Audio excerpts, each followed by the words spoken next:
With so much information available at our fingertips, many of us go straight to the internet when we want to research a subject.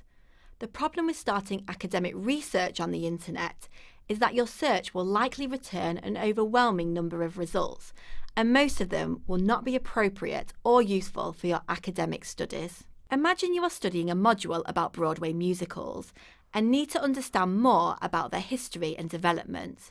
Searching online for Broadway musicals returns over 8 million results, with the first page mainly being links to ticket sites. Even limiting your search to just books brings over 400,000 results, so how do you know where to begin?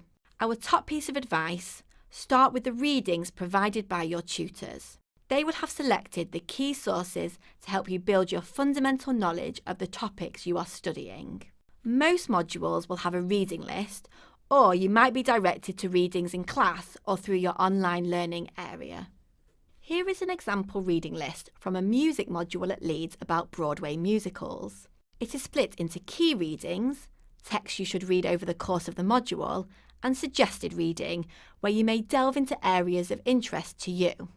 Secondly, consider your purpose for reading. You will likely be pointed to a variety of academic sources. Textbooks are particularly useful to familiarise yourself with a subject area, as they provide a broad overview, highlighting things like key theories, facts, definitions, or debates. When you are focusing on an aspect of a topic, you may want to use academic books and journal articles that focus on a specific area. Journal articles are much shorter and report primary research findings or present arguments answering a very specific research question. Depending on your subject area, you may also be guided to other appropriate sources such as reports, videos, and broadcasts. Our third piece of advice: prioritise your reading.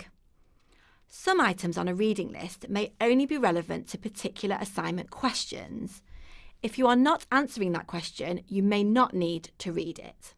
There may be multiple sources out there that cover similar information. Check tables of contents or skim through the material to see if you need to read all the sources or just one. There may only be a chapter in a book that is relevant, so reading the whole text is unnecessary. Also, think about whether something needs to be read in close detail. If you are reading to prepare for a lecture, for example, you don't need to read in as much detail as you would for an assessment. And finally, make use of the university library.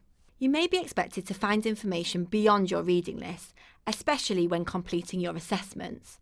Rather than searching the open internet, the library is an excellent place for searching for academic information, and you can access a lot of material online. You will need to engage with multiple sources to gain different perspectives, understand the broad range of research and ideas in your field, and to gain familiarity with key debates, concepts, and research methods in your discipline. You might find the reading challenging. This is not a bad thing and doesn't mean you shouldn't be on the course. The reading should stretch you. After all, if it's easy, it means you are probably not learning anything new.